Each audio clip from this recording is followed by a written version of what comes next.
Good evening, everybody. DadmanWalking55 coming to you from the East Coast a couple minutes after 8. But hey, it is an action-packed day of college football greatness and action that has been going on. Still games tonight that we'll keep up together as we go through here. But let me bring in my co-host for at least for a bit of the show tonight. Hey, it's the great captain himself, JT Kirk. Howdy, JT.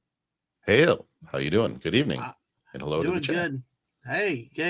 Have you been able to get to watch much today, or how's your team doing today? Second bye week. So mine is not losing today. Well, every week is a bye week for my team. So the Gators. Oh, wow. Yeah, unfortunately. Well, which we have news on that front we can share as the night goes along after we get going. I turn off the emote only on that side, and let me make sure we get this stream shared out on the YouTube side. So, folks, thank y'all being with us tonight, and make sure you hit the like, share, subscribe, all that good stuff for us tonight. We've got a busy few days of streaming coming up, and we will talk about what is coming down the pike in just a little bit tonight. JT, so what's your thoughts with this week? We're coming down to the last month of the season. We got November. It's a different year this year because we actually have playoffs coming up, instead of one not loss and your season's over. So what are you thinking of how the season's going in the last month? And that's kind of the focus of a lot of these teams, right? And it's not quite at the level of the NFL where you're focused on, how many divisional opponents, victories you have and all this type of thing. But I definitely think teams are starting to think about that a little bit more than they were before. So you're starting to see the schedules get to the point where which teams might make it and which ones won't, I feel like. Mm-hmm. But I don't know. You're starting to see people, I think, disengage a lot too if their teams are not even in the bubble. Well, we're going to look at the status in the SEC too as we go through, because it is really as I said, tonight, after today's action, there is only two one-loss teams in the Southeastern Conference now. So that is going to be a talk about traffic jams. It is going to be a big traffic jam this year with how they do the tiebreakers to decide who's going to play in the conference championship game. I do not think I predicted Mississippi and Georgia. I'm thinking neither one will make it now. Actually, believe it or not, I'm starting to wonder if Ole Miss might make it before Georgia. Which should be weird. Yes, it will be. Really weird. Yeah. Well, let's see. Well, we'll look at that in a bit. But we got 5 people watching us. Make sure you follow us on the Twitch side. Hit the like, subscribe here on the YouTube side. But hey, we got people in the chat. The great Snorta Poopas Cooper. Hello, humans and other critters. Snorta Poopas. Always great to have him. Had really nice dinosaur bear the other day on Twitter. He always has some wonderful pictures or quite memes scary. Or gifs or whatever you want to think of them as. So. And the great Wade Nation with his Colorado. Dude, I'd take Deion Sanders any day. Coach Prime. And we're going to see that they had a successful day today. Hey, you never know. I don't know. I'm going to try to not be so Gator-focused tonight, JT. I'm going to have to slow down a bit about that. Mm-hmm. But here's a great Penn State fan, Connie Cleary. Hell to you, Connie. Good to see you tonight. All right. I got to behave then with Penn State. Yes, exactly. Well, our friend Wes Cagle, if he drops by, we have to mention that the State University of New Jersey Rutgers won today, but we will have to do that. He also claims Penn State. So let's go through looking at the games earlier that are currently in action in the top 25. Right now, Maryland is on the road at number 1 Oregon, who has a 14-3 lead on the Terrapins. In the second I wonder how quarter, that one's going to go. I don't know. I still think Oregon is the most overrated number 1 team in a long time. Beating the Idaho Potatoes by not 10 points earlier this season. Always still doesn't sit with me. 7th ranked Tennessee has a 14-0 lead on the Bulldogs of Mississippi State, or as we lovingly call them, Piss State. So, but hey, but I will tell you, compare and contrast. I like where Mississippi State is at 2-7 with their coach with a true freshman quarterback. You don't hear 3-year project builds and stuff, but I mean they're competitive. They play tough. They play hard. Unlike teams in Gainesville where they decide to. Anyway, sorry. I'll move on, but I do have important breaking news on that JT about Tennessee coming up shortly. Sure. First quarter, Notre Dame, 10th ranked, hosts the Seminoles of Florida State. This is not Bobby Bowden Seminoles. I don't look for FSU miracles. 1-8 FSU is at 7-1 Notre Dame, 7-3. At every projection, well, actually, the first week of playoff poll has come in. Notre Dame's not included, JT. So, well, why would you be? You have to be in a conference. Are very, very darn good, right? Yeah, but they're 10th ranked. Because Boise State got that other highest ranked conference championship spot. Right. That's why. Of course, the game of the night in the SEC, Alabama is on the road at LSU. Bama has an early lead, 7-3. This could be a game of fireworks and a lot of points. Already 2 scores early in the game. And the dog game of the night, Oklahoma's at 24th ranked Missouri. Game is scoreless halfway through the first quarter. Hey, Connie, in the West, Penn State, number 6 in the nation, 7-1, hosts Washington tonight. That game is early in the first quarter. Still no score we've got there. We'll keep an eye on that game for her. And folks, if you talk about what teams you like, you follow, shout them out there in chat. And we'll try to talk about the game as it happened today if we can, or, at least keep a score update for you. So, but thanks for being here. Also, the last game involving top 25 teams that are ongoing now. Virginia, who somehow is 4-4, is at 18th ranked Pittsburgh. No score in that game. Later tonight, BYU number 9 goes to Utah, and at 10:30, Utah State plays at number 21 Washington State. So, see, the Pac-12, which is the Pac-2, can be good, but somebody tell the Beavers, because they really stink badly this year. I mean, I talked to you about your team with Michigan State because Jonathan Smith went to Michigan State. But he got that same type of quarterback, and that's what's left on the bench at Oregon State. The guy that can complete 40% of his passes. And ouch. Yeah, I know. Ouch. It's like, you're losing to some bad teams out on the West Coast now. But all right, there you go, Snorapoopas. He is listening. Beavers, yes. Lunch for the polar bears. Indeed. Yes. All right, in top 25 action that has gone on, we're going to go through score updates right now, and then we'll come back and maybe look at some of the games in specific. 20th ranked Colorado goes on the road, wins at Texas Tech, 41-27. Coach Prime moves to 7-2. Purdue. Why is this game on Fox? Why is Ohio State on every week, especially a game? Purdue gets sacrificed 45-0 at number 2 Ohio State.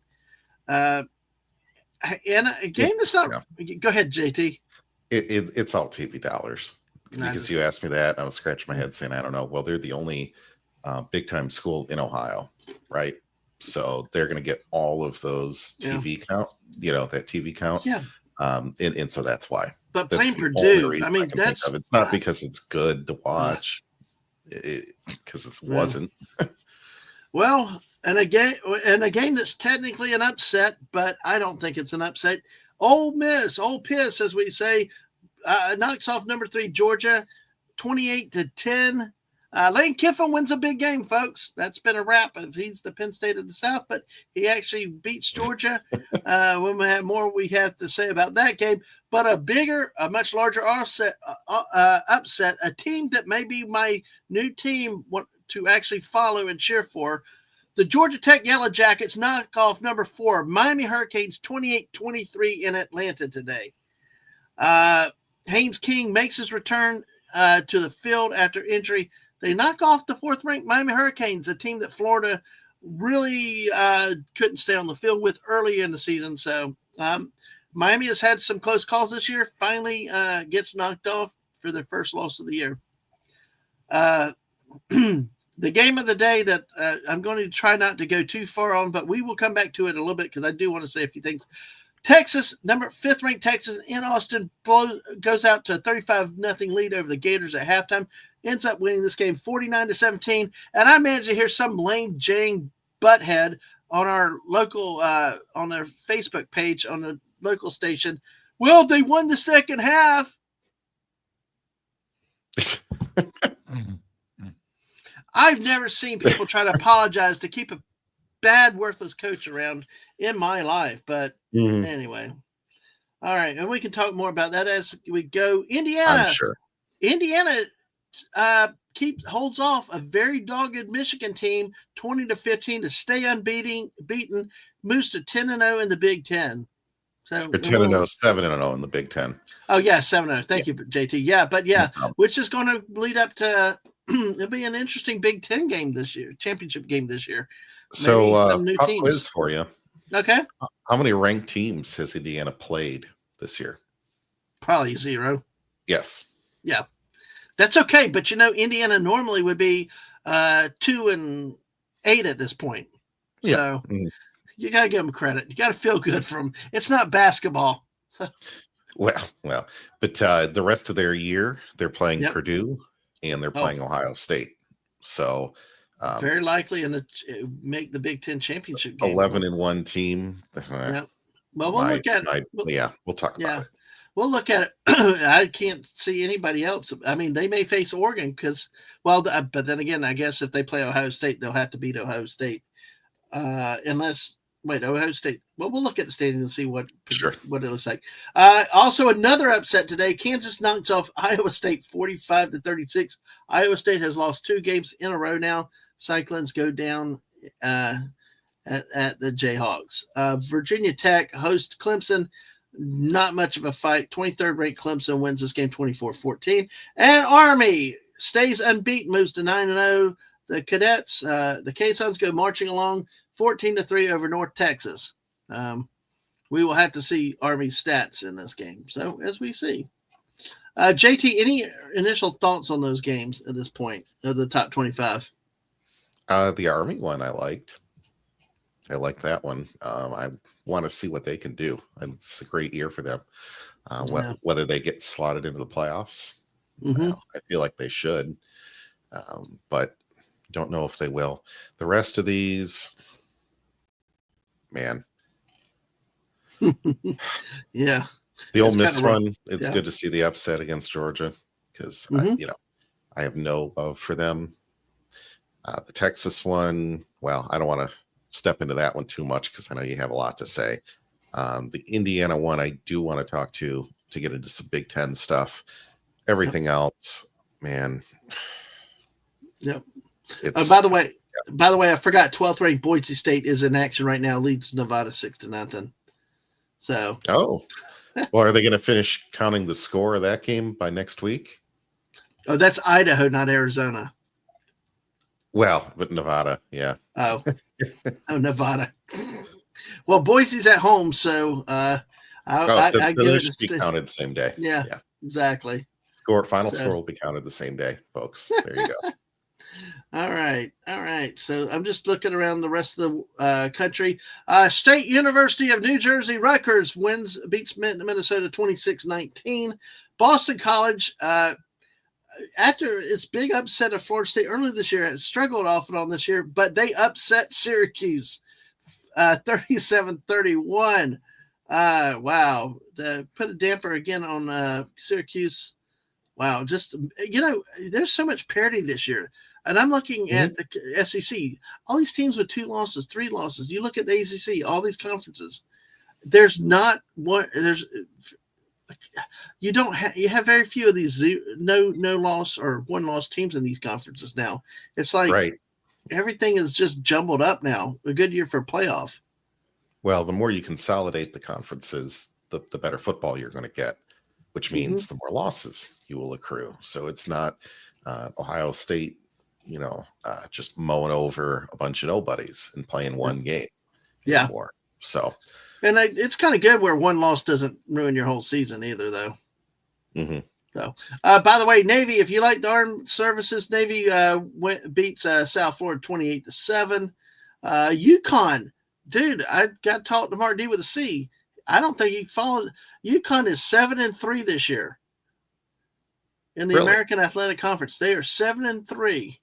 Yes, Forgive they me won. if I don't follow No, them. but we got to tell Mark about it because a 31-23 win over UAB today.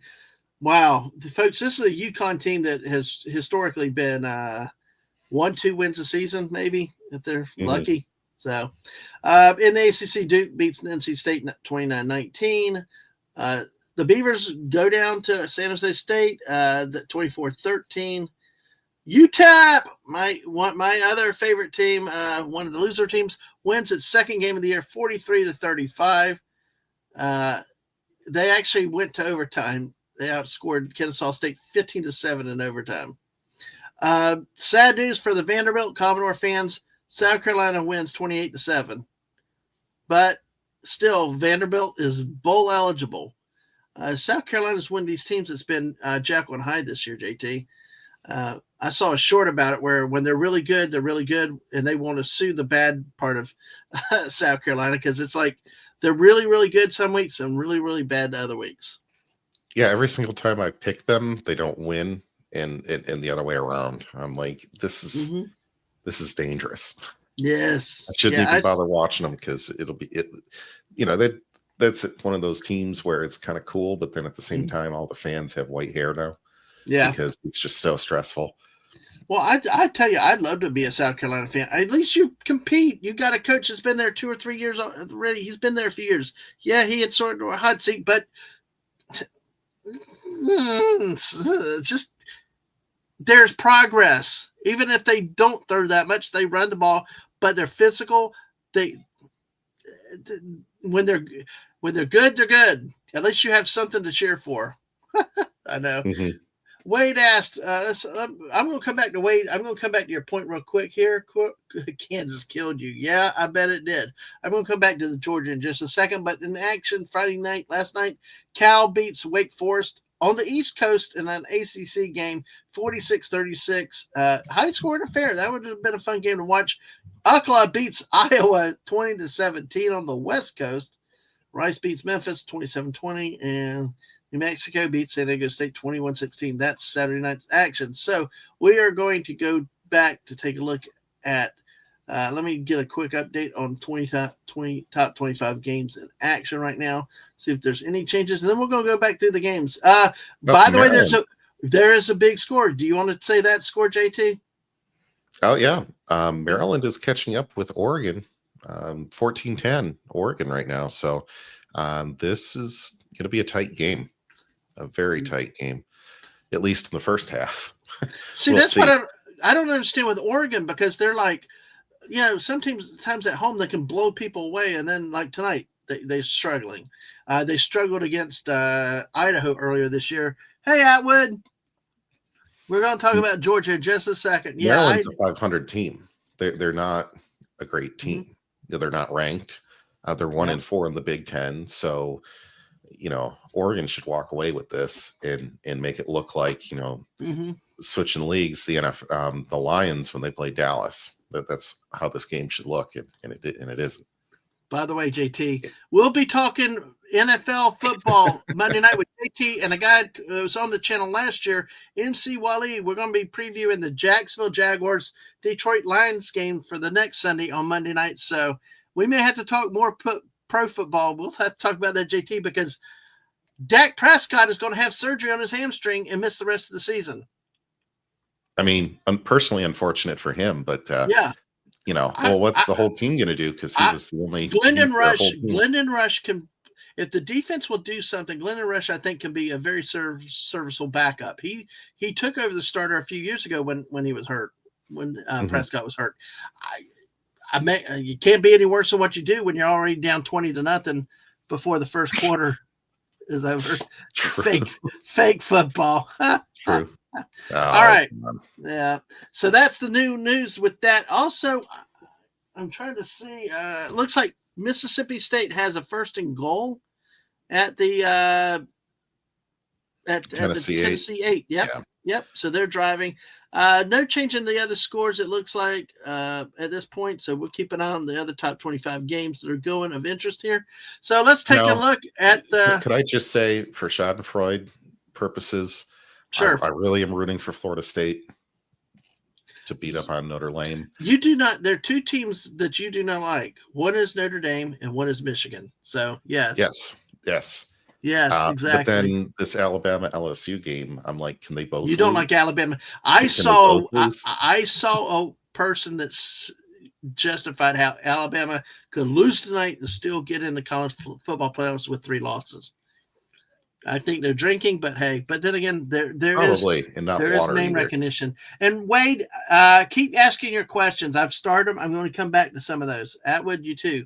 So feel free, make it. I'm going to come up to catch those. So we'll keep it on that Tennessee, see what Mississippi State does. Because let's see. Actually, let's take a look at that game real quick before we get into the action, because I have a special announcement. Oh. Yeah, so far, Tennessee's Nico, oh God, 4 of 8, only letting the kid throw 8 times. He looked good earlier, but 2 touchdowns on 4 completions. Hit Squirrel White for yes, exactly. Squirrel White caught a 34-yard touchdown pass from Squirrel White. He's been there 2 years. When I started this show 2 years ago, hey, I like that. Squirrel White. He became an instant hit around here. But Tennessee's running. That's an interesting name. I'll just say that. Exactly. I know it is. It jumped out at us the first year. 81 yards rushing, but Nico is thrown for 119 yards. Michael Van Buren from Mississippi State, 7 of 16, 51 yards. Mississippi State has run the ball for 90 yards. So looks like that they're going to it's like we got a second and goal. We'll see. So, they could pull out a stop. Tennessee is my adopted team now. Yep. So Rocky Top, and hopefully they win. Oh yes, and that is the special. They're deserving. And here's the special announcement: I have officially declared and formally adopted the University of Tennessee as my SEC team for the rest of the year. I want the Tennessee Volunteers. Nice. Rocky Top, roll Rocky Top. Exactly. I might have to sing karaoke again, a Rocky Top, but hey. Look, I like Heupel. I like the energy. I like the team. And it's not bandwagon jumping, because it's like, they're good fans. It's a good fan base. I've listened to Sports Animal in Knoxville.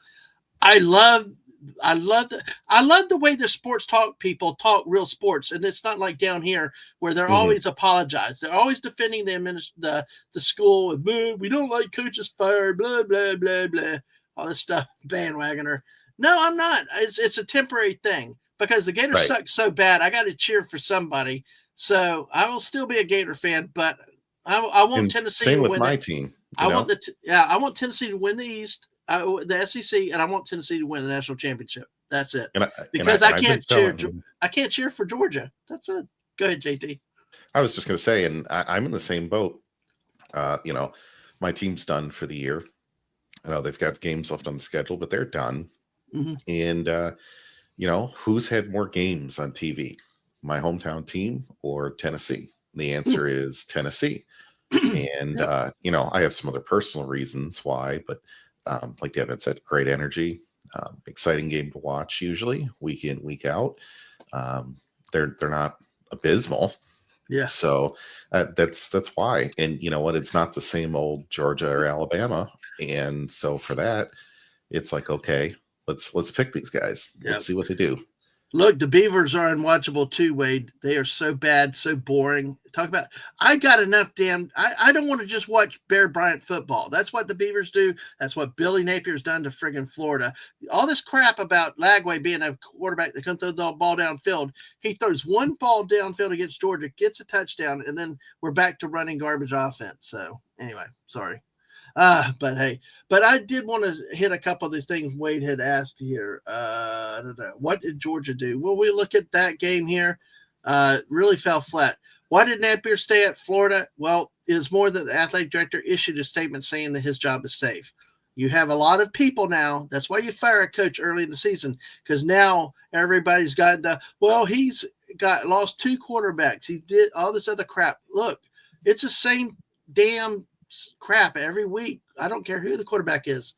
Would he let? I talked to a Florida fan the other day, and it's like they were like me. It's the garbage offense. It's like run in the middle, 2 yards flat pass, and then maybe throw the ball downfield once or twice.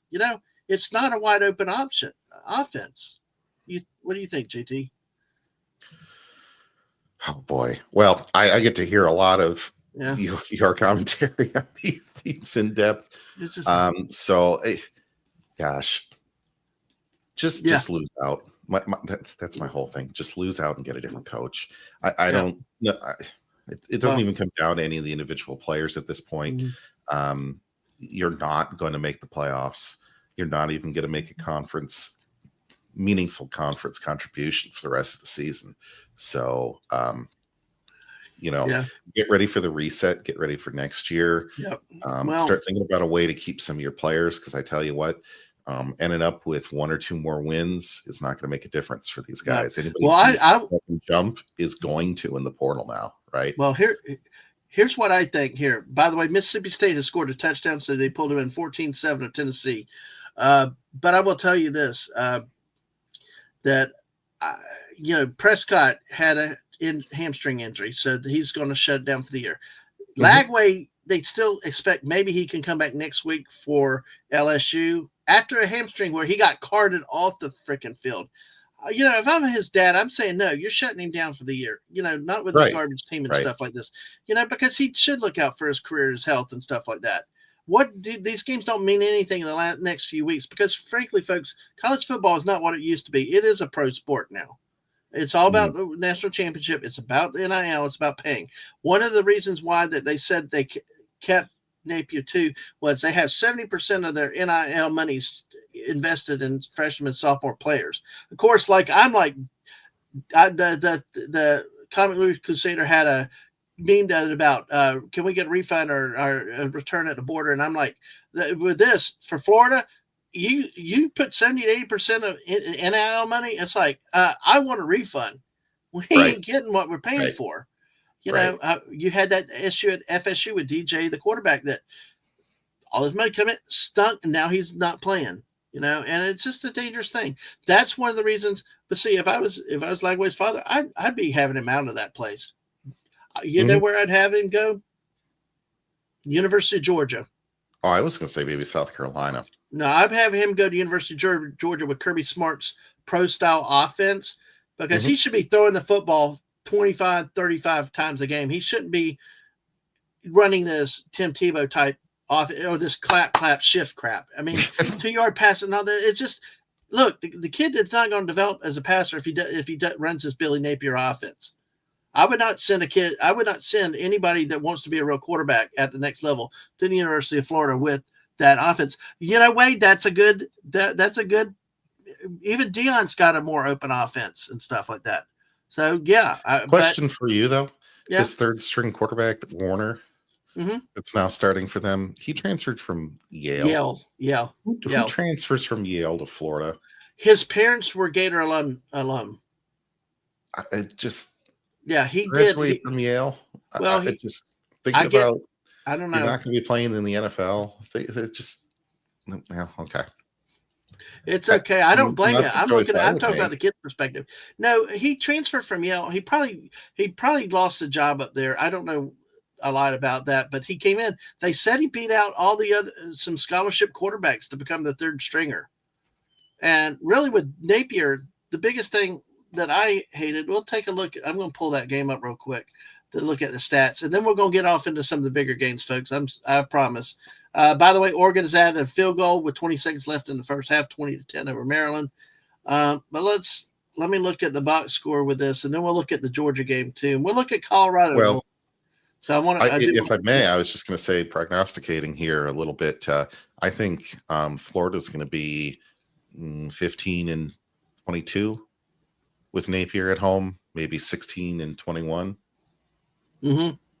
I don't see why you have him back at that point. But and that's true, Wade, because the backup Ty Simpson He started a game at USF for last year for Alabama. He's a backup quarterback. People have asked him about why did he transfer to other places where he could play, but he always wanted to be an Alabama quarterback. And I think that's what happened with Warner here is his chance to come home. His parents were alum.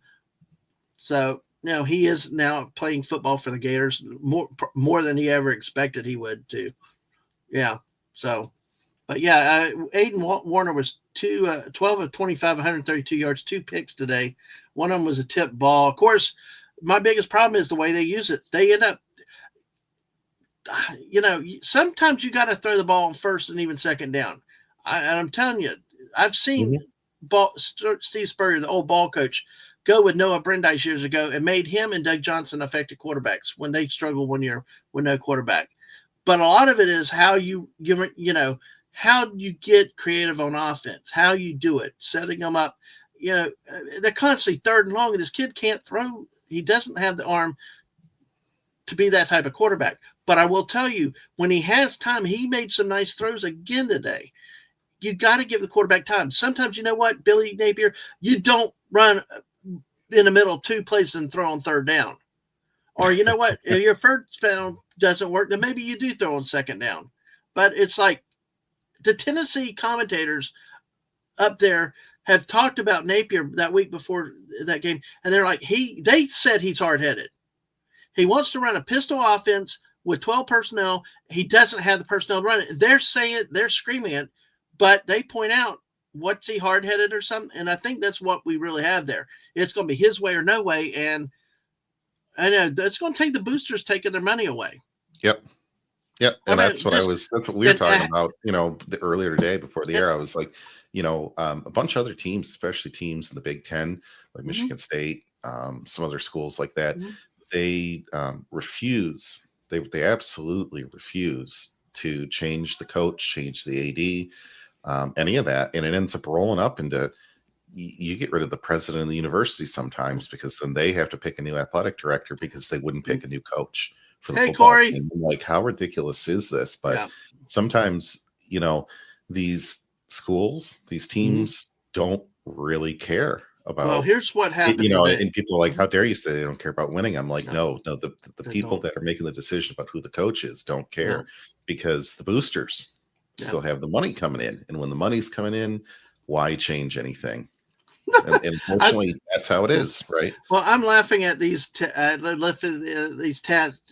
Even Arch Manning got in today, 3 of 6 for 19 yards. But Quinn Ewers got healthy, 19 of 27, 333 yards, 5 touchdowns, set a record for him. But see, and Texas also ran for 210 yards. Florida ran for 197, but that was a quiet 197. It was in garbage time, second half. Florida won the second half, 17-14, which like Buddy said, they only scored, those mercy points at the end when you're going into no injury mode. Exactly. It's like they say, Jacoby Jackson ran for 116 yards. Jaden Ball ran for 88, and Jaden Ball's a real tough runner. He's a big guy, but still, in the first half when I was watching it, it's like they had a run here, a run there, but it was the same garbage offense for 2 years. Let him, they should have had this quarterback play more like Mertz, roll him a little, first down, short passes and stuff like that. When they let him throw on first down and he could complete it, they moved the chains. He had a nice long pass last week and this week at times. So you know what you'll hear on the radio on Monday? What? Oh, but see, Florida did great in the second half. The second half adjustments by Napier, and I'm like, no. JT, I saw a comment on our local radio station in there that they won the second half. It's all I could do to not go ballistic on them. Against the second and third string in the walk-on? Yeah, I know. It's just okay. But that's how brain dead these people are. I mean, I said week 3 he needed to go because I was afraid of this very situation. But let's take a look, folks. I don't mean this to be a Florida show tonight, but it's kind of big. But I do need to hit something before we move on to Georgia, though. And hell, FKHC 2005, Tim, how are you tonight? Good to see you. Because there's a serious situation. Oh, by the way, one of the receivers for Texas must be a bench guy. His name's Amari Niblack. All I can think of is where's Mr. Niblack tonight? So. Oh yeah. But I'm going to be very careful right here because I want to be careful because there's a larger thing going on at the university that has been brewing. They are between college presidents right now, and there is speculation that that is also playing an effect on the timing of their of the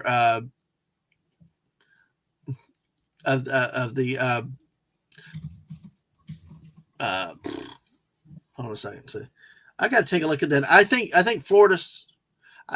I think you're right. I think you're right, buddy. But I'll double check that in a second. So, yeah, a vacation from work, ready to fly to London, man. Ooh, that should be fun. The next home of the Jacksonville Jaguars. Yeah. Well, there is a game in Germany coming up soon in the NFL. I forget which day it is, but that's a cool one. They're playing in my favorite soccer stadium. That's getting away from the topic of the night here. Well, it's still football, though, because we could have a European football fan. Yeah. Which stadium is that? It's the FC Bayern Munich stadium. Okay. Yeah, okay. Yeah. And I forget the two teams because they're not very good teams this year, if I remember right. Yeah. So, wow. Well, to get to the story that I'm trying to get, Carolina and the Giants are playing this Sunday. Okay. Is that that's the yeah? I know there's talk about a Germany game too. Yep, that's the one. What I'm trying to do is I'm trying to be very sensitive to a topic. One, that the university has an open slot in this president. But you've also talked about the thing with the athletic director. I saw somebody point out, I don't know if it was Paul Feinbaum, somebody, one of the professional writers talked about, a lot of times schools don't like to make move. An interim president won't like to make a big move like that because they want to let the next president make a decision like that, or like on the athletic director. Mm-hmm. But we know the athletic director is committed to Napier 2025. But there is news out of the basketball program also that there's an investigation on the head basketball coach, Todd Golden, about some allegations that have been brought out against him. And folks that may not be aware, you have dozens of different sports at a university in most of these major universities. And the only two that usually make any money for a vast majority of these universities is basketball and men's basketball and college football. So if both of these are a disaster, that means you have less money for everyone else. And that's not a good thing to see. And the boosters go away, the attendance drops. Yes, it has a lot of effects. But basically where I'll just leave this story right now is that there's another complication in the athletic department, potentially. There's only allegations, there's an investigation. So that is some of the rumor why they may have stayed pat right now on the football side, is because you get a new president in there and maybe they'll clean house from athletic director down through everything. So that's one of the other things that I just learned about today, as you got a lot of stuff going on in there. And because you and I talked about that, JT, at what point do you hold the athletic director accountable for everything? Because, I mean, he hired this new basketball coach, he hired the last one, and this football coach. So it's like he's on his third or fourth hires of major teams. And I think, and I know how some family members are mine, they're ready to clean from top down. But what do you think about a coaching change? I know you kind of said it before, but you're one that's for like cleaning house, right? Oh, I am. I'm very critical about stuff. And look, not every team can be a championship team. That much is obvious mathematically, right? But if you are a big-time university and you don't maintain above 500 as a baseline, you should be looking at recycling after 3 years. 3 years is too much time at this position to be doing anything about that. And part of that is recruiting starts before junior year of high school for a lot of these kids. There was a while where Michigan State was getting better recruits in the state of Michigan over Michigan because Michigan State was winning for a good 7 years in a row. And kids say, I don't care about the 80s. I don't care about the 90s or even the early 2000s. I was like 3 when that happened, right? These kids that are 16 years old, they at best they're going to go 10 years back in their mind on which school they want to play at. Yeah. And so you don't have 6-7 years to start building a good team and doing this long ball strategy. You have to be ready to win within 3 or get gone if you're a big time school. There's plenty of bottom feeders, right? Well, and the other part of it, JT, we're on the verge of having the mega conferences. The SEC is 16 teams. I've been saying that. I've been arguing with people, and I decided to go on Facebook a little bit, so we'll see what happens. I argue with some of my family is that, you're now irrelevant. You think that you're this big, bad program living on the championships from the 2000s. You suck. You're nothing because, you got Texas and Oklahoma in the conference now. You're now falling another year behind all the beef that come into the league. You know, it's not you're now down where Vanderbilt is more exciting to watch than you because of your coaching. And yes, they are on a third string quarterback, but good coaches can get a third string quarterback to perform well if the roster is solid. How many times have we seen the second, third, fourth string quarterbacks come in and actually perform? It means the coach has to do something. He has to also set them up in good situations. That's why I've said this coach is not capable of staying in the SEC. And Wade, I hope that's the long story to answer your question with that. That is a lot of the speculation that's going on right now, and I have my opinions. I still think he, so. Right. Yeah. Right. But, so, they get them both gone. And if the interim has to make a choice, then just do it. Mm-hmm. I mean, really. And don't sign anybody to a 50-year deal. But fine. Well, this is interesting. I'll have to look into this. That's interesting. Yeah, because I think it's funny when they find out leagues trends and stuff like that. So, but oh man. All right, so we've got a 14-7 game. Well, Tennessee has a 2nd and 11. They're driving Nico down to the 5-yard line, setting up a third down play. Coming up just over a minute left in the first half. Score update out of South Bend, Indiana. Number 10, Notre Dame leads Florida State 14-3. Alabama, number 11, is up 14-3 on LSU. Now, see, I was looking at this and trying to figure out who I wanted to win or lose out of this game, and I don't want either one of them doing anything. But you have, what is it? LSU after this, they play Florida, Vandy, and Oklahoma. Yeah. So 3-0. 3-0. I mean, I tell you what, honestly, LSU was the team I had trouble slotting this year. I wanted Ole Miss and Georgia. I was set on that, but LSU, I kept coming back to LSU, and I would not be surprised if LSU can pull this game out that they would be in the championship game. So right. And then you look at Alabama, and after this game, they play, Mercer Senior High School, Oklahoma, and Auburn. So they very well could go 3-0. So this is the game where both of them need to make or break their season because they know they might win out. And I don't want either one of them in the playoffs. I guess I would take LSU. Yeah, I would take LSU too. Yeah. But hey, for Connie Cleary, Penn State leads 7-0 over Washington now. And they had the ball at the Washington 15-yard line, so who knows? But there you go.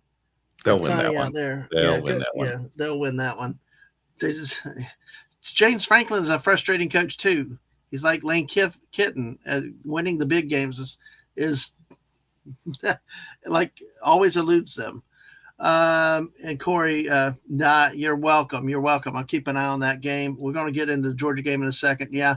At 7-20 lifelong deals. I tell you what, we've talked about this last year, and I talked about it again earlier this year. We'll have to do it when we talk general sports again. The size of the contract buyouts. Jimbo Fisher was paid $76 million not to coach after getting fired at Texas A&M last year. It's out of control. The largest of all. Yo, you know what's large, out of control? At least Jumbo won and I call him Jumbo for a reason. He won a national title at FSU. You know the problem? University of Florida, $26 million for a coach that did not a damn thing at the SEC or Power Conference level. Right. Who wrote that contract? You're lucky you got boosters that will pay that kind of money. I just don't see how you don't put any contingencies on saying, like, look, if you're under a certain threshold, we ain't paying you to get you rid come of you. in and you're sub 500, you don't get a buyout, or you get 10 million, 5 million. Right. No, I believe that this would be the second or third largest buyout if they do have to do it. Like if you get a buyout, you get a percentage of what your normal salary would be. You get a percentage comparable to your winning percentage. How about that? Yes, I like that. Jeez. I like that. Dang. Well, sorry about that. That's how much you've earned, right? Well, since Connie's here, listen, let's talk about Penn State for just a second, if you don't mind. Well, let's dig into this game. I'll come back to Georgia in a second. Yeah. They're at Happy Valley, of course, winning. They're 7-1 in the conference, 4-1 in the conference, 7-1 overall. Washington, Will Rogers, the Mississippi State transfer, is 5 of 7, 35 yards for Washington. Sorry, I'm laughing at. Anyway, Drew Allarf, though, for Penn State, 7-9, good start, 82 yards, 61 yards. Penn State's averaging 5 yards a carry in this game, so it's a good start for Penn State. We'll see. And looking at the rest of their season, Purdue, Minnesota, Maryland, they should win out. I know they're playing 2 games on the road back to back, but they should. Who's that again? Which ones? At Purdue, at Minnesota, home against Maryland. Oh yeah. The Minnesota game might be the only one to give them fits, but they should win out, which is going to be interesting because you have Indiana, Oregon, and Ohio State. 0 loss, 1 loss. It'll be a battle at the top for the 2 teams to go to the conference championship. But at this point, I feel like they've earned their spot. By the way, we do have a score update. Penn State has scored another touchdown. So they're leading 13-0 with the PAT pending. Cool. So, and one of those things that's really going to come back and bite them is Ohio State. If Oregon and Indiana both pick up a loss, Ohio State's already beaten Penn State. So if you're looking at 4-1 loss teams, that puts Penn State outside the conversation. Yeah. All right. So Penn State took the lead 3:48 in the first quarter. Pribula run for 8 yards for a touchdown, and now Warren runs for 2 yards for a touchdown. PAT is pending. While we're here, let's take a look at the Big Ten Conference. And I will, let's see. Let me see what screen I want to be on with this. I'm going to try to get a static screen. All right. No, it can't. It's got to go back to the other. Let's see. Let's jump to the standings. We're going to jump to the standings. And also, Oklahoma leads at Missouri with 6 minutes left in the first half. Yeah, second quarter of the game, Oklahoma leads Missouri 6-0. All right, so let's take a look at the Big 10. I keep wanting to call them Big 12, but they'll be Big 18, Big whatever 50. Now. Yeah. Big 50, yeah. It's like the ACC on the West Coast type thing. You know how that goes? So it's just so we're going to take a look over here. We're going to look at this and got here Indiana, like you said, Indiana is 7-0. Oregon is 6-0 in the conference. So, but here's a big thing. Ohio State plays Indiana next week. So if you're looking at this, Indiana must win against Ohio State to get into the conference championship, and which probably means into the playoffs whatsoever. The head-to-head, yeah. Right. Because as long as Ohio State wins out, they're automatically in. If Indiana loses, they're out. And if you can scroll down there on the left, they're going to win against Northwestern, and they're going to probably put up 80 points on Michigan. Well, if they do beat Indiana, they have to beat Michigan. But again, that game's at home. Michigan is very unsteady at quarterback. So right. Yeah, I'm just saying if you're talking about one-loss teams here, Ohio State beating Indiana guarantees that they get in, and Oregon, as long as you look, they also do not have a loss. They are playing Maryland tonight, and then Wisconsin and Washington. They could lose one of these games, and they're still in. Yeah, because they have not lost to any of Yeah. those big time, and in fact, they beat Ohio State. Yeah, So it still jumps out at me how Oregon barely beats Idaho, barely beats Boise State, and then nobody else can play.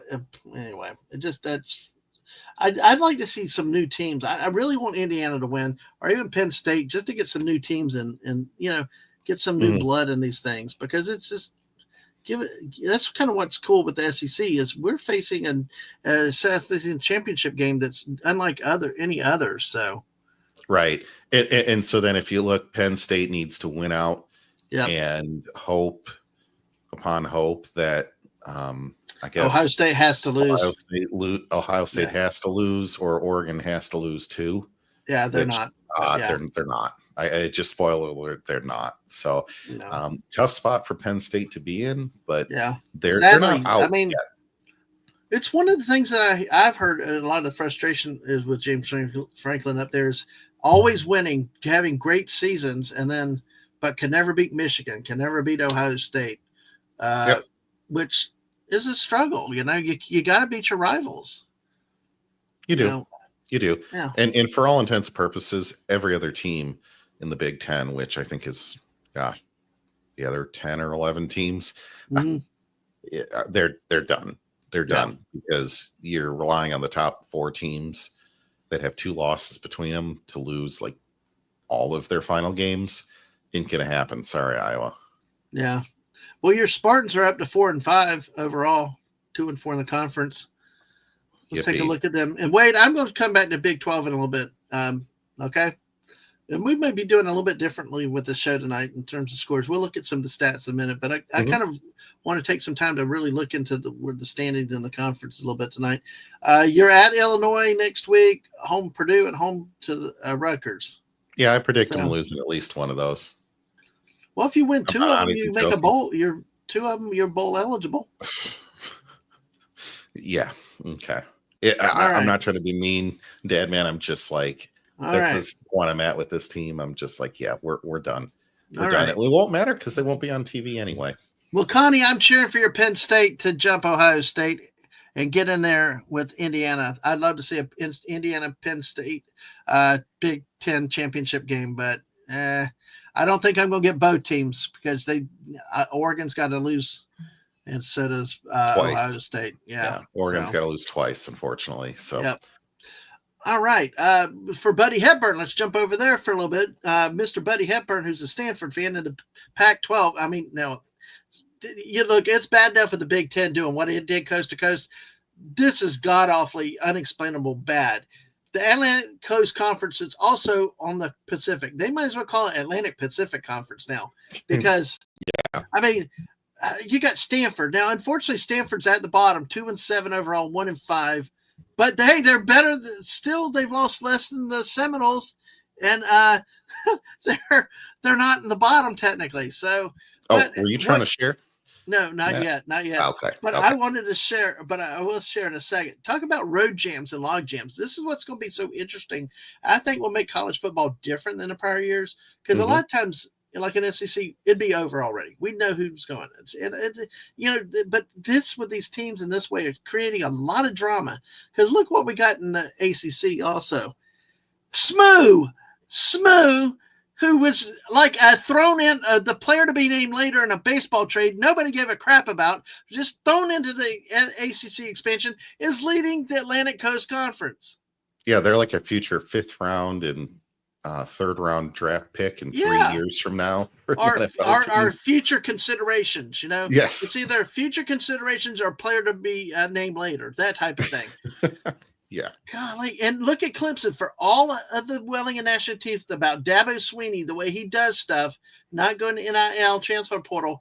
He's got his team on the verge of another conference championship game. Now, this is the problem. I don't know how all these tiebreakers work right now. A lot of it comes to head-to-head, so this will start beginning a little more clear the next few weeks. And Smoo in Clemson. Oh, yes. I hope so, schedules. Connie. I hope so. Make football interesting. What's that, JT? I was saying, look at these schedules on the way out. Yeah, well, let's take a look here. Well, let's look at Smoo. Oh, Tennessee scored again, 20-7. Yay! Good. All right. Good. All right. Look at that. Boston College Vineyard. Oh my gosh! I know. And they get Cal at home. Cal blew out the Beavers recently, and they're starting to put some points up. But yeah, they got the 2 hard games at home. Virginia. Oh man! Wow, that is not much. They don't even play a winning team the rest of the year. Wow. So hey, I hope SMU goes to the conference championship because it's in North Carolina, because they judged Northeast Florida for not supporting small private schools out of Atlanta and Wake from Carolina. Nobody went to those damn games. It's bad weather. There's small private schools. Boston College, and they had no mercy. ACC deserves to have Pitt and SMU in their championship game. Screw Clemson, screw the Hurricanes. You know what? You, ACC, you deserve to get a matchup like that where you cannot fill a stadium. Now, see, here's the dilemma. Miami is 4. Okay, but they're 3rd in the conference. Yeah. Right. Well, but just because of the way it falls out with that, I think they just rated them in alpha. They're going to win. The Syracuse game could be a trap game possibly. See, they don't get another ranking until Monday, right? Nope. So they're going to drop from 4. Do you drop them to 8 or around 9. 13, 8 or 9? Probably 8 or 9. I think. Do you take a 9th ranked Miami, who might have more conference losses compared to a their thing has to be winning the conference. Losses. Remember, the main thing is the conference championship. If the thing is to get in the conference championship and win it there, that's the main thing. So they really don't have much in the way on the schedules. Clemson, let's see what they do, because they're ahead because they have Clemson only has Pitt next week because Citadel and South Carolina are non-conference games. Right. So wow, Clemson. Wins at Pitt next week. Clemson, I think. You're not going to take 3 ACC teams in the playoffs, right? No, because they're already talking about 4 SEC and at least 3 Big Ten. Yeah. So the only other one is Boise because of the conference winner.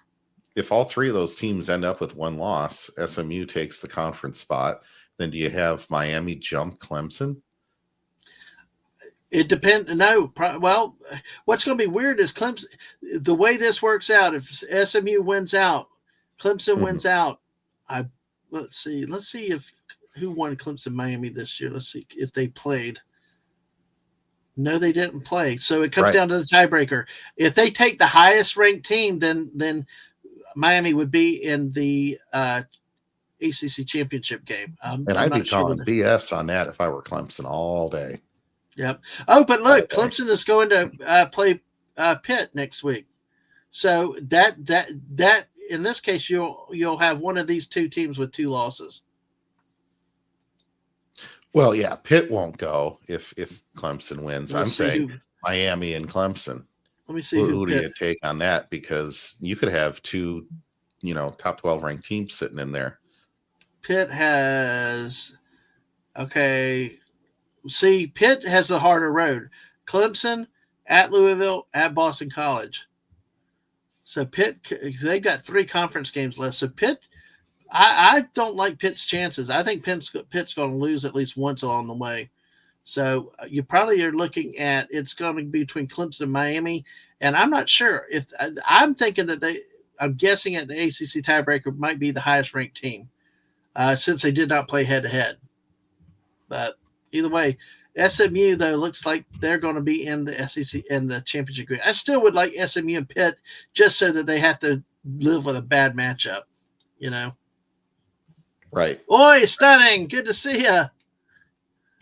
And you can have a good nap tonight, Snorri Poopas. Hey, thanks for coming by. We're having fun. We're talking all kinds of stuff. We got about half an hour with JT, so we're going to move through this, and I'll come back to the scores again a little bit later. Let's see if there's an update with any. Let's see. At half, Tennessee 20-7 over Mississippi State. Oregon leads Maryland 21-10 in the third quarter. Alabama's up 14-6 nearing the end halfway through the second quarter. Notre Dame 14-3 nearing the end of the first half. Oklahoma nearing the end of the first half, 6-3 over Missouri. That would have to be a game of misery to watch. As we said earlier, Penn State leads Washington 14-0. Spoiler update: in the second quarter, 8:08 left. Virginia leads Pitt 7-0. Oh, so wow. Okay. And Boise leads Nevada 14-7. So, all right. Well, let's go back. Let's look at these standings real quick. And the AAC, if you want to start at the top, that's a nice quick one. Let's see. Let's hit the Big 12. Sure. Okay. Well, you want to do the power conference? AAC. Okay. AAC. We'll come. I skipped AAC. Army's leading it, so that's not. If they win out, they should be in it for no other reason than it's a service academy. Come on. Yeah, but see, Navy had to play Notre Dame though. Navy had to play Notre Dame, and they play Notre Dame next week. They play Notre Dame next week. If Army they can beat Notre Dame, yeah. Wow, I'd like to see. I mean, they just trashed Navy, so I hope Army can do it. But of course, I know your love for Notre Dame. So, all right. Big 12 conference for the guys out there. BYU leads this conference at 5-0, and Coach Prime has the 23 Buffaloes at 5-1. So it looks like Colorado should make the Big 12 champion. This is going to be weird. This has been a game. Big 12 championship game has been dominated by Texas or Oklahoma in recent years. Maybe Kansas State and teams like that. But now you're going to have BYU and Colorado, maybe even Iowa State if Colorado slips. Let's take a look at the remaining schedule here, folks. I'm just laughing at this. I think this is good for college football, though. Right. So BYU at Utah later tonight. They host Kansas. And they host Houston at the end of the season. Then they're at Arizona State, a very much improved Arizona State team. Because as we can see, Arizona State 6-2, 3-2 in the conference. They fired Herm Manningham like 2 years ago. Arizona State 3-2, 6-2. They had good games this year and stuff. Florida. I'm sorry. Every time I look around the league, the country, it's like, don't give me this rebuild crap. So, hey. Right. Oh, hey, look at this. Studying, said, had the Ultimate Squirrel stream on my channel. Started off coloring pretty pictures, talking about transforming. That's awesome, dude. That's awesome. And by the way, we are officially now the Tennessee Volunteers fan club for the rest of the season. We are. Cheering for them to win the SEC and to win the national championship. And tonight, the Tennessee wide receiver known as Squirrel White. Yes, Squirrel White caught a 34-yard touchdown pass in the first quarter of the game. So we got BYU with this one, and we got... Just talking about squirrels is a little too soon for me. I'm still... it's a touchy topic. That's okay. I got to embrace... I'm a sanctuary for squirrels everywhere. Yeah. And I've posted on social media. Well, careful. They might come with a bunch of federal agents on you. No, I'm not in New York. Okay. Yes.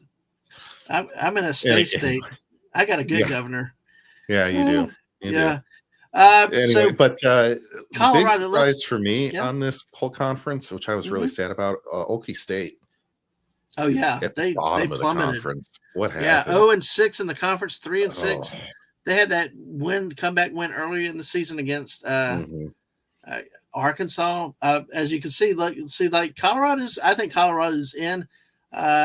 They host Utah next week, which is not the team it used to be. It's near the bottom also after losing Cam Rising again to injury. They're at Kansas. See, Colorado's got it, I think. They got 3 bottom feeders. They play the three of the 4 bottom teams. To the teams that matter on their schedule. But they will make the championship game, though. I think that's what for looking at the championship game. With only 1 loss, they should make it in. So I see them as a very low seed. A high numbered seed. On the playoff bracket. Well, honestly, I don't think they'll make it. I honestly don't think they'll make it. I think they'll get to the Big 12 championship game. The thing is, will they stay ahead of Iowa State, Kansas State? I think they will, considering they're playing their last 3 games are against the 3 of the 4 bottom feeders in the league. BYU if BYU loses twice, then they fall out to whoever. But I don't see BYU losing twice, and I don't think they play.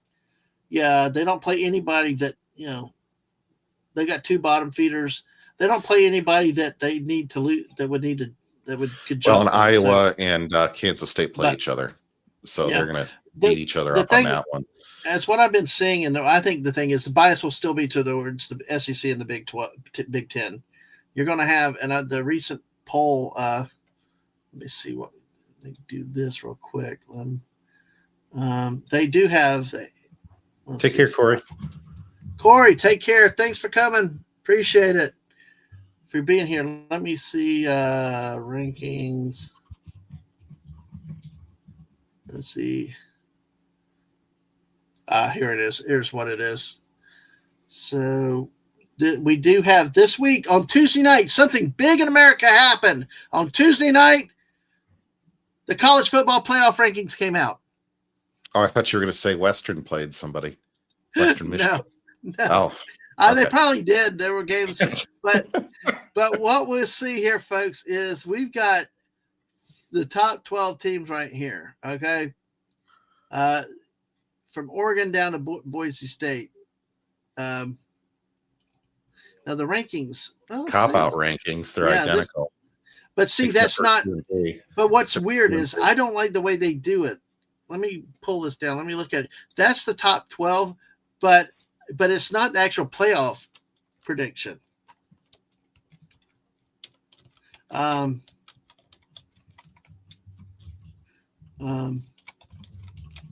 Because Boise State would be your 12th seed, being one of the 5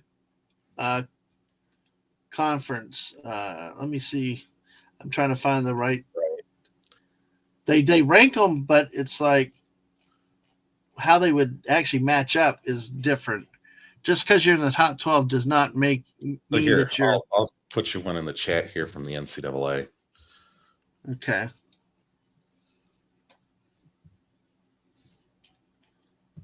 Oh, okay. I just found a bracket. Okay. I found a bracket real quick.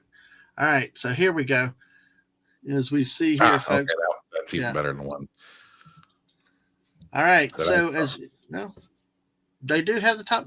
They do have Notre Dame in it. Wow. They do have Notre Dame in it. Which they should not do. I'm sorry. They should not do that. If you want to be in the playoffs, you have to be in a conference. That's total BS. That's not fair to other teams that may have won their conference. I would say if Army wins out and they beat Notre Dame, that should be Army in there, not this BS Notre Dame. Sorry, but I'm not sorry on that. That's well. Look, but see, to Connie Cleary, hey, even if you don't get a Big 12 championship game, it could be big for the Big 10.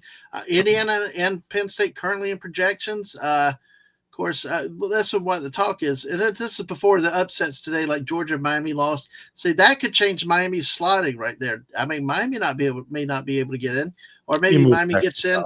You never know. Yeah, but we got the 4 automatics there: Oregon, Georgia, Miami and BYU from the Big 12, Big 10, SEC, and the ACC. The four major conferences, the conference champions. The 5th conference champion that's highest ranked is Boise State. So they're 12th. They were slotted at they were ranked 12th in all, but they also filled in at that spot. Of course, these games will be played at the site of the highest. See, I think this is bull crap too. Okay. Yeah. Mm-hmm. Because what's the point of putting a small conference in Boise State into a friggin' playoff match, and if they have to go on the road to Ohio State because Ohio State's a higher seed, right? Because that's a question I have. If your focus is to favor the conference champion, why wouldn't you give that conference champion the home game, no matter where they ranked in this thing?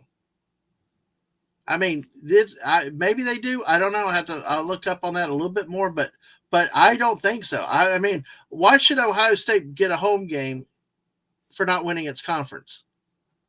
They still could. They still could if they go to the conference championship. No. But I mean, this is assuming Oregon wins the Big 10. Oh, yeah. But say you have a Big 10 runner-up, Ohio State. Why should they get a home game when a conference champion if you're awarding conference champions, why wouldn't the conference champion, the one that's not an automatic bid, why wouldn't they get a home game? Because these games are played on campus. Indiana would go travel to South Bend, Indiana. Tennessee would travel to Happy Valley up at Penn State. Mm-hmm. Texas would travel to Alabama. Wow. Those are some good matchups. I do like this new format, though. Why the hell is Alabama in there? Oh, I know why. TV ratings. I know. Alabama should not be in there. They're going to lose to Texas. Tell you that. They're going to get blown out by anybody they play here, except for maybe Boise State and BYU. Yeah, which they're never going to play either one of those teams. They got to get to the other side of the bracket. So we have two score updates. Pittsburgh has just tied up Virginia with 4 minutes left in the first half, and Boise State is now tied with Nevada. This game is on Fox Network. Nevada is tied up Boise State 14-14. Who knows? I mean, crazy things have happened. That would be right. The shortest lived. JT, you're not happy. I'm not happy. Look, I'm not happy. No. Well, first of all, with 6 seconds left in the first half, Notre Dame leads FSU 21-3. The only thing that makes me happy as a Gator fan is FSU's even worse than we are. And you're even unhappier. 2:18 left in the first half. Alabama 21, LSU 6. Yeah, see, I officially want LSU to win now. Yeah. Even though it's got Brian Smelly. Yeah. I gotta PG my names for these guys, folks. Yeah. By the way, Missouri has scored also, so it will be going to halftime at 6-3, Oklahoma versus Missouri, and that is got to be a game of misery to have to watch. Jeez. Oh, I guess Missouri's the new whatever you call it, the new now see, or the new Kentucky. Forgive me for looking. The SEC rankings right now from the conference, Texas A&M is at the top. Yeah. Well, I will look at that real quick. Okay. Yeah, we'll look at that real quick. By the way, Connie, Penn State now has moved up to 21-0 over Washington, folks. Man, they are kicking.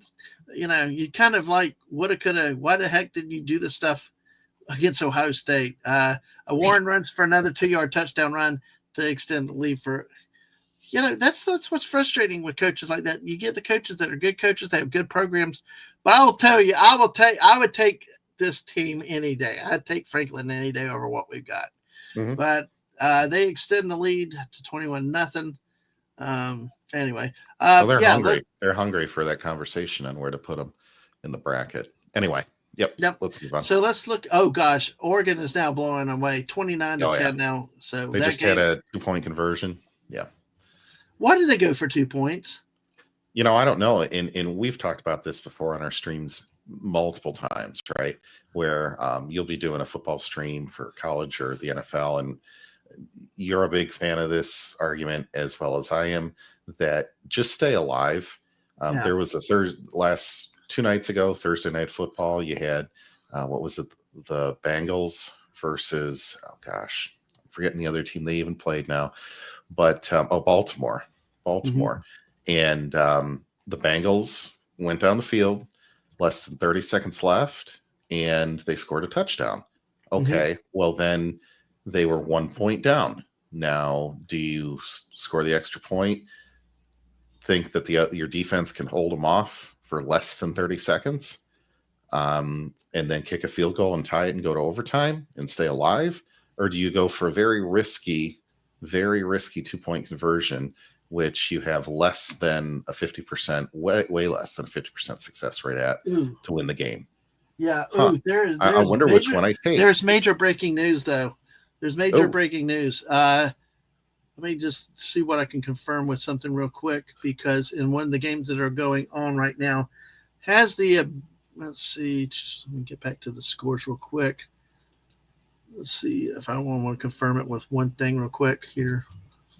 The let's see. Saw one thing on this. trying to confirm a little news. Let's see. Okay. Interesting. Well, Tennessee got the ball to open the second half, but as I understand it, as I just saw on the TV, Nico is out for the rest of the game. Oh no. Yeah, upper body injury. I did not see that the backup quarterback had a stat yet. I'm working to confirm that at the moment. So that's what I saw on the TV. So I will try to make sure to confirm that before we go too far with it. Sure. So, okay. All right. Okay. We were running out of time with JT. Let's get to the SEC real quickly and look at these standings and stuff, because I know you got to go in a few minutes. Right. So I was looking at that playoff picture that you put up there, and it doesn't align with the conference at all. At all. You have Texas A&M at the top, Texas next, Tennessee close behind after that, then LSU and Georgia. Yep. Where in the hell do you get off picking the 7th ranked in your conference, Alabama, and putting them in the playoffs? Where? I'll save my rant for if they continue doing this over the next 2 weeks, but there's a lot more deserving teams. Oh, I agree with you. I agree with you. I agree with you. I tell you, LSU wins tonight. I'll tell you a one-loss Indiana team. So say presumed, because it's always what happened. Indiana won't beat Ohio State because, especially once again, Ohio State has a game like that at home. They'll get the officiating. They'll get whatever happens so they win. But a one-loss Indiana team. I mean, hell, look at what Penn State did. They had one. Penn State's got one loss overall, right? Yes. Well, they'll be in it, but I mean, but Indiana. I know they're currently in the projections, but you can find other teams that are more deserving than that. I don't know. I'd say even A&M could be more deserving than Alabama. Right. Well, they have a better record, right? No. Yeah, they're better in the conference, but then you're going to skip them to put Alabama in the conference. Yeah, I do see what you're saying, because you've got to look at Alabama in the thing of the 7th spot there. But then again, they also look at Alabama's losses were against better teams than, say, like somebody like Ole Miss. Ole Miss lost to Kentucky, so theoretically that puts Kentucky, Ole Miss behind the others. Alabama will be eliminated when they lose to LSU tonight. Well, let's hope, because right now they'll be going to at halftime up 21-6 unless there's a score before the end of the first half. But then again, don't count LSU out, folks, because LSU went on the road to South Carolina, was down pretty good at times in the first half. They made it close at the end of the first half, then proceeded to win a shootout in the second half, and it was so. Don't count the LSU team, even though they're down now early in the game, because remember, Alabama also against Georgia had a 30-point lead and then did nothing in the second half, where Georgia took the lead and then magically won got a touchdown at the end after having spent a whole half of the game. They say legacy trumps rankings when pressed like the last few years. Yes, and that's true. It's going to be legacy. It's going to be your Ohio States, your Michigans, your Oregons. It's going to be the teams. I'd like to see SMU in there, even if they didn't. I keep hearing, like, if they expand to a 16-team playoff, the Big 10 and the SEC want like guaranteed 6 or whatever teams each. Yeah, I'm tired. I love my SEC conference. I still think it's the best conference in America, but enough's enough. We need to. It'd be nice to see teams from around the country get into it. Teams that have played decent schedules. Some teams that you can write off immediately. But I'd like to see new teams in there. So here's a good scenario for you. Say LSU wins today, Alabama's going to go below Vanderbilt in the conference. Yep. Assuming Vanderbilt wins. Vanderbilt lost today. Vanderbilt lost today. Okay, never mind. Yep. So Vanderbilt's already at 3-3. Alabama would fall to 3-3 also, but they'd be tied with them. You think Alabama fans now are really even more matter about losing to Vanderbilt? Oh yeah. Yep. Oh yeah. So, and then look, 3 wins overall. Let's take a look at Alabama's schedule here. See I their think they play loss. high schools. They lost to at Vanderbilt, at Tennessee. Yeah, that's what I was saying. They Yeah. play Mercer Junior High. Yep. They Yep. play Oklahoma. Western and they Kentucky, play South Auburn. Florida. Yeah. Wisconsin, that wasn't much of a match. So, but yeah, it's the debate rages. It's just wrong. It's just wrong Yeah. that you're going to give them that 11th rank just to say they Yeah. can leapfrog all these other teams. Now, what really stinks if LSU wins tonight, they have Florida, Vanderbilt, and Oklahoma. Win. Yeah, Win, they should win. Yeah, because the last 2 are at home in Florida. They put that game at 3:30. Oh dear God, not embarrass ourselves again nationally. Oh, see, True. so LSU, but see, that's how critical this game tonight. LSU needs to win tonight. They need to rally, and otherwise it shoots their season. Right now, because let's look at Tennessee to They've got add Georgia, one add Vanderbilt.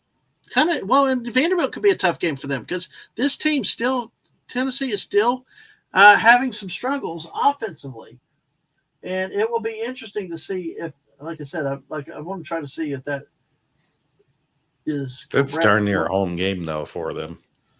Yeah, but Vanderbilt is decent this year. They are legitimate, and and they could pull this game off, especially with Tennessee's struggles. Remember, Tennessee's a team that had 3 weeks in a row with no points in the first half.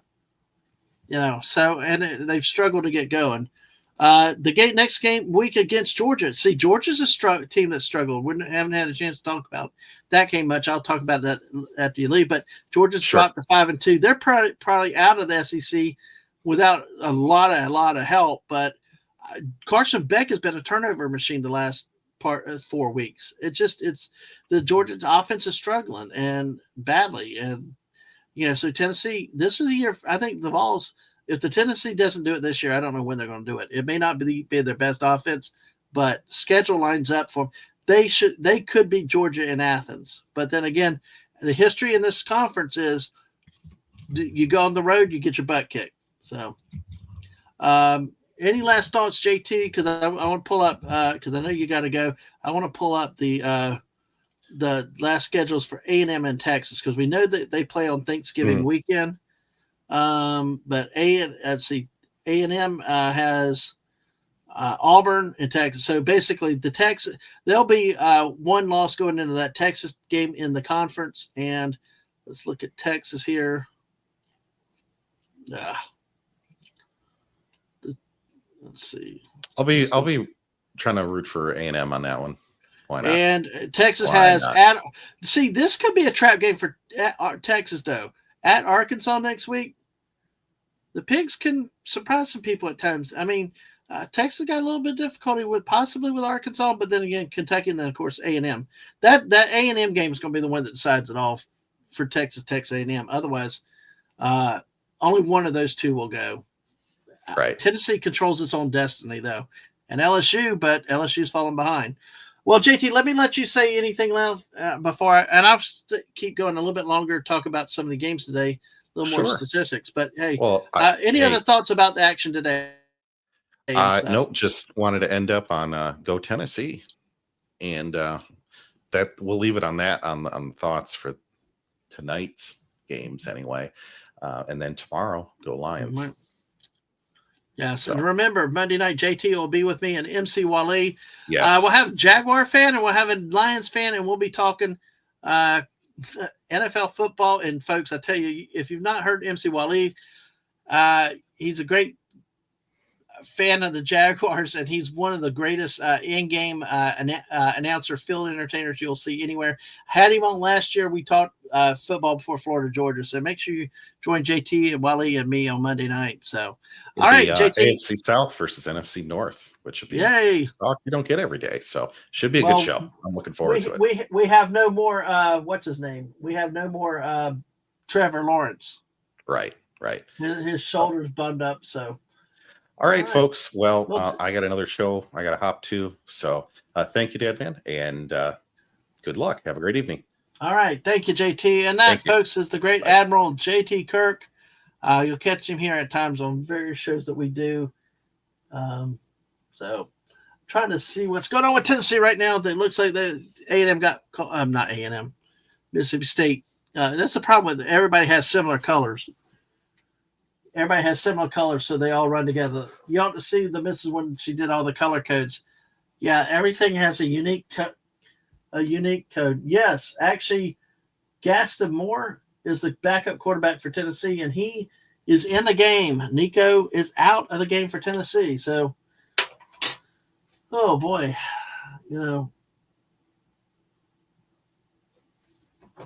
because they were. Looks like they replay the play for the first half where he came off. So maybe he'll return. You never know. There's something in his upper body injury. So, hey, you never know. So let's take a look real quick at the Tennessee game. Tennessee leads 20-7 in this game. In the third quarter, Gaston Moore has come in to relieve Nico. 0 for 2 throwing the ball. Let the kid throw the ball. That's what I say. Dylan Sampson has run for 80 yards, 4 yards a carry. So, game not over. We shall see how that proceeds. We'll keep an eye on it. Also, Notre Dame leads FSU 21-3 at the half. Alabama at half 21-6 over LSU. Oklahoma got another field goal leading 9-3 over Missouri at half. Penn State is on a roll at halftime, 28-0 over Washington. While we have Boise State struggling with the Wolfpack, Nevada tied at 14 at the half, and then let's see, Pitt leads Virginia 10-7 nearing halftime in that game. So lots of action there. So let's take a look at what happened earlier. Top 25. The Georgia Bulldogs like I said, oh boy, that was a frustrating game for Georgia fans. They go on the road, lose at Ole Miss. Lane Kiffin wins the game finally that he should win. What was unique with this game is Carson Beck, again, another pick, only one this time, 20 completions for only 186 yards. Georgia ran the ball for only 59 yards. Trevor Etienne, I don't understand why he only gets 6 carries in a game. Nate Frazier, the freshman, got 12 carries. I don't get why these coaches do what they do a lot of times. But Ole Miss runs up almost 400 yards of total offense in this game. One thing that was really interesting, in the first drive of the game, Georgia got its own touchdown when Mississippi threw an interception. Jackson Dart kind of got banged up on the play before, sailed a pass. It was picked by Georgia. Georgia runs it in for a touchdown, takes a 7-0 lead. Then Mississippi comes back, scores 10 points really quick, and ends up taking a 16-7 halftime lead. Then a really battle of field goals in the second half. But it's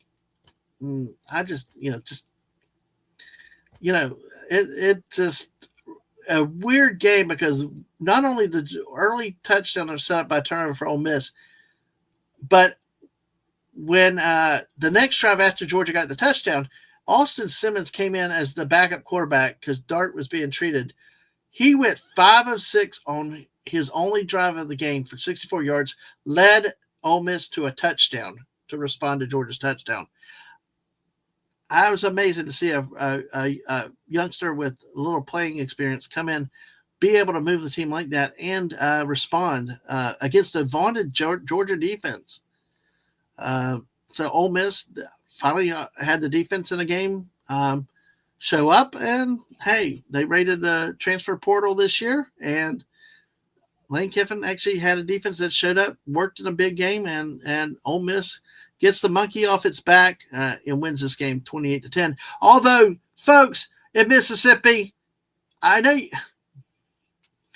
okay, numbers are easy. 0. Remember, 0, 0, 0. And for everybody around the nation, do not storm the field. If you are, wait till it says 0, 0, 0.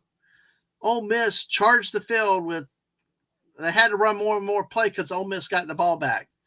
And it was all hell and bedlam. And so now we're going to have the Crusades about not charging the field.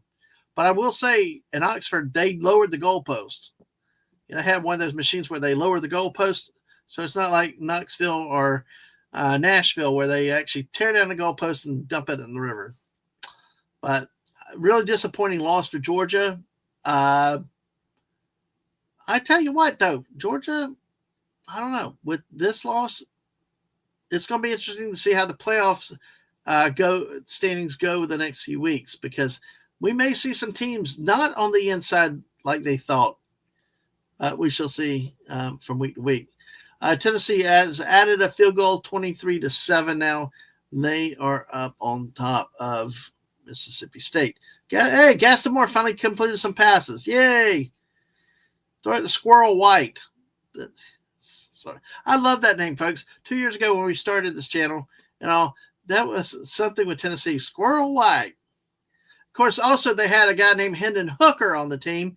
And yes, YouTube censored that. Mrs. had to approve. Somebody wrote Hooker in the chat, and it got flagged by the YouTube gods. And we're like, no, a hooker. That was his name. And if you know anything about fabrics and stuff, they're also called hookers. So, all right. We'll go a couple more minutes, look at some of the games too. So that's the Georgia game today. Let's take a look. Folks, if there's any games you want me to take a look at specifically, let me know out there, and I will do it. Of games that have been completed. Note, the evening games are one-sided. There's not much to look at all these. Penn State, Drew Allar's 14 of 18, 140 yards, has a touchdown through the air. So Penn State's moving on to another win. Pittsburgh has taken a halftime lead over Virginia, 13-7. Later games, BYU ranked 9th at Utah, and Utah State is at number 21, Washington State. Probably the big Ole Miss Georgia was technically an upset, but I don't think it's an upset because that was really two even teams in terms of reputation. But hey, oh man, looks like Aaron Philo started the game for Georgia Tech, and that Haynes King came in 6 of 6 for 32 yards as Georgia Tech upsets Miami 28-23. Cam Ward for Miami went 25-39, 349 yards, 3 touchdowns in the air, but he had a costly fumble with about a minute left when Miami is trying to drive for the winning score. So let's see. Yep. One lost fumble in that. Let's take a look at the game cast. Georgia Tech jumps out to an early 7-0 lead with a Jamal Haynes 16-yard run. Elijah Arroyo caught a 74-yard touchdown pass from Cam Ward, and Miami's extensive lead in the first quarter with a field goal. Haynes King hits Malik Rutherford for a 5-yard touchdown pass to take a halftime lead at 14-10. Obviously, it looks like King had to leave the game for a bit. Aaron Philo, the backup, came in through a 15-yard touchdown pass, extends Georgia Tech's lead 21-10. And then Miami scores in the third quarter to pull win 21-16. Really, folks, it was just a game of chasing. Miami was always behind, could never catch up. Haynes King had the 5-yard touchdown run with 13 minutes left in the game, 28-16. Then Xavier Restrepo caught a 38-yard touchdown pass from Cam Ward for the final score, 28-23. As I mentioned, that with a minute so left in the game, Miami got the ball, but ended up fumbling the ball away to allow Georgia Tech to run out the clock. Miami had the ball for 25 minutes in this game, where Georgia Tech had the ball for 34 minutes, almost 35 minutes. Georgia Tech amassed 370 yards to Miami's 436 yards. So, of course, Georgia Tech in this game, when Georgia Tech's efficient, they run the ball well. They ran the ball for 5.6 yards a carry, ran the ball for 271 yards on the day against the Miami defense, which has shut a lot of teams down on the ground this year. Miami dominated by Cam Ward, the transfer from Washington State, who's considered the Heisman Trophy leading candidate this year. But, hey, we got an upset. One big school goes down. The number 4 Miami Hurricanes to Georgia Tech. Let's see. We got this. And looking through the rest of the top 25, and then we'll take a look at other scores around the nation, see if there's anything really jumps out. See, of course, the Florida Texas game we talked about earlier today. Indiana beats Michigan 20-15 in Big Ten action.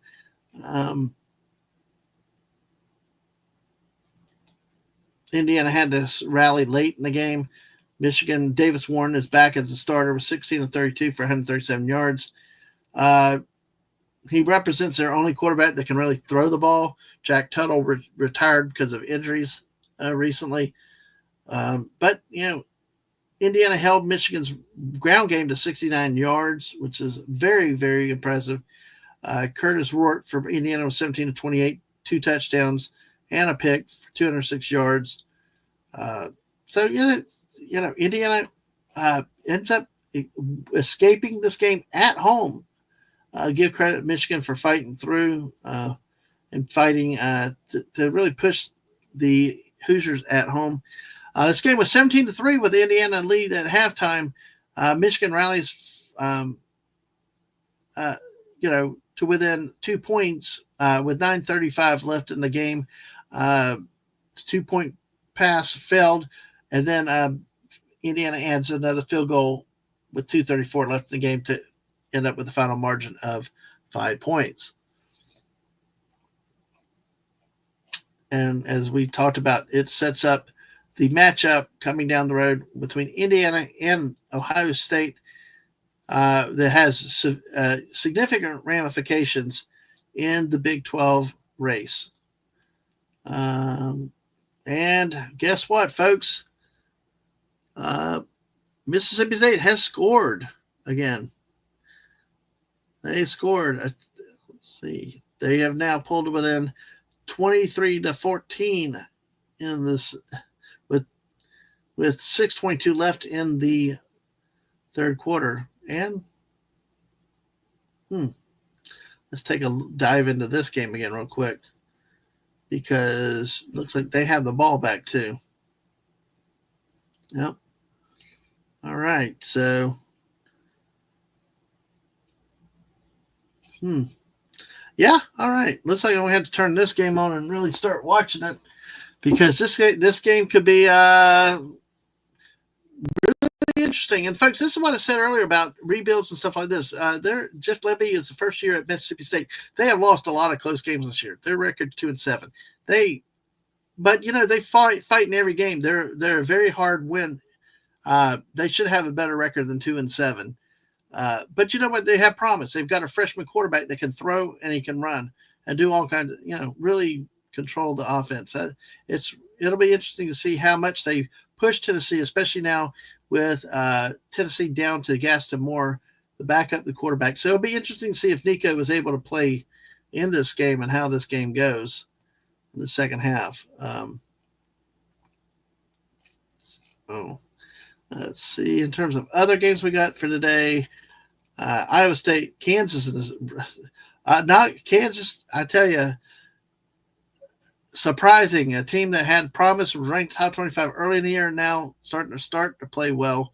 It is now 2-4 in the Big 12, 3-6 overall.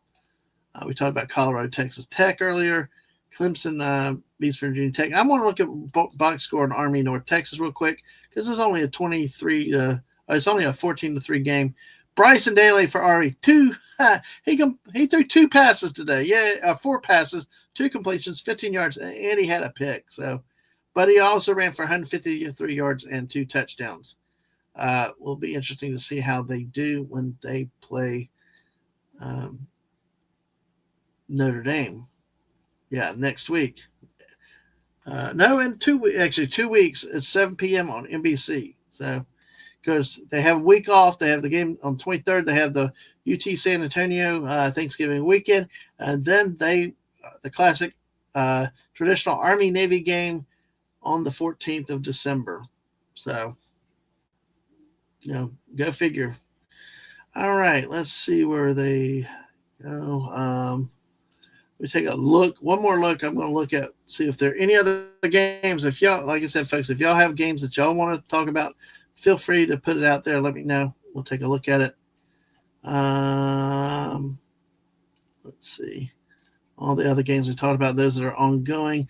Late games tonight, Fresno State at Air Force at 9:45 on Fox. That's something. We're getting more college football on TV this year. I think that's really cool. The only problem is last week there were no games that started after 8 p.m. I missed the West Coast games. I really do miss the traditional Pac-12 Mountain West late starts. But this week we do. We have BYU at Utah at 10:15 on ESPN and Utah State at Washington State on the CW network. So they may suck at your DC shows, but hey, they got football again. Just taking a look really quick. I don't see really any games of interest nationally. We mentioned South Carolina beat Vanderbilt 28-7. Again, this is a Jekyll and Hyde South Carolina team that's turned out better than what people predicted. And Vanderbilt, of course, is better than they expected. But, another game that Vanderbilt could have won. But this one was going away. Diego Pavia for Vanderbilt was 16-31 for 166 yards. They only ran for 108 yards on the day. So South Carolina did a good job with its defense. There's a game where defense showed up for South Carolina, while the North Sellers is becoming a better passer. 14-20, 238 yards, 2 touchdowns. Plus Raheem Sanders, the Arkansas transfer, ran the ball for 8.4 yards a carry for 126 yards. It just, South Carolina is one of those teams that when they look back, they really are good. When they're good, they're good. When they're bad, they're very bad. So go figure. All right. I think that will be, let me go back to the games that are ongoing, and we'll take one last look through this, and we'll wrap up. Okay, so I'm taking one last look in today's games of interest. No. BC Syracuse and ACC was a pretty good game. I know we didn't talk a lot about stats and numbers necessarily tonight, but it was good to talk about playoffs. It was good to talk about league standings, because I tell you what, folks, this is when college football gets dramatic and interesting, is as the season winds down and how what you see with the drama, who beats who. Every game is important, and how that, every game really is important. Notre Dame now leads over FSU 28-3. Oh my gosh, that bad. No score updates. I'll just go down at the top. Maryland is now trailing Oregon 29-10. Tennessee leads Mississippi State 23-14. Notre Dame leads Florida State 28-3. At half, Alabama 21-6 over LSU. In the third quarter, Oklahoma on the road leads 24th ranked Missouri 9-3. Washington is trailing at number 6 Penn State 28-0. Boise State 12th ranked is tied in a dogfight with Nevada at halftime. Pittsburgh leads Virginia 13-7 at halftime.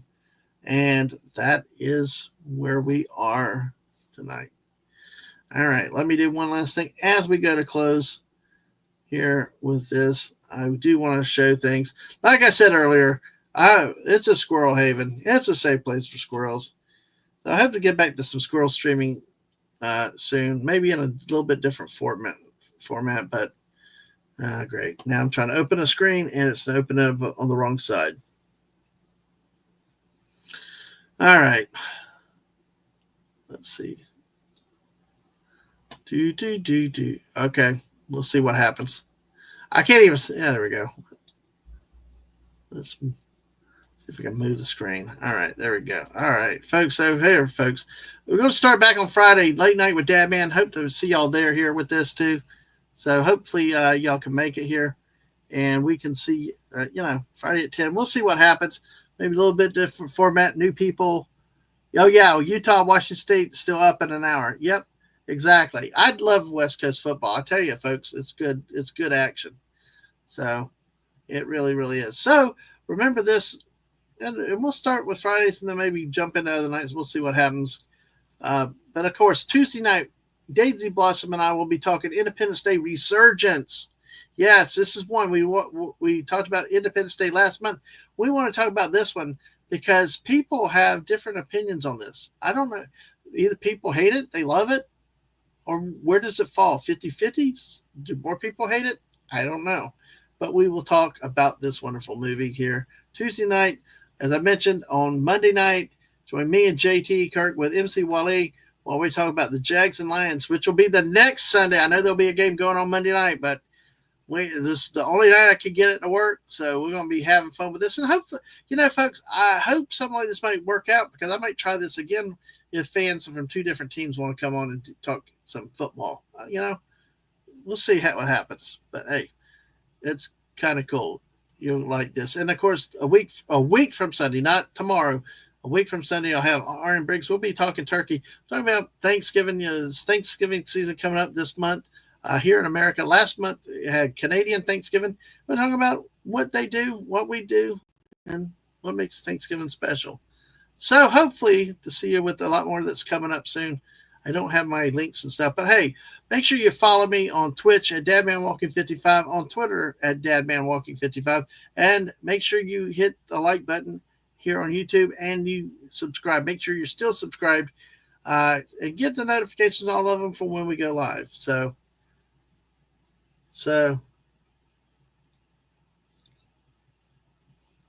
oh, okay, those are the pack. Okay. Those games, yeah, those games. Let me see real quick with something.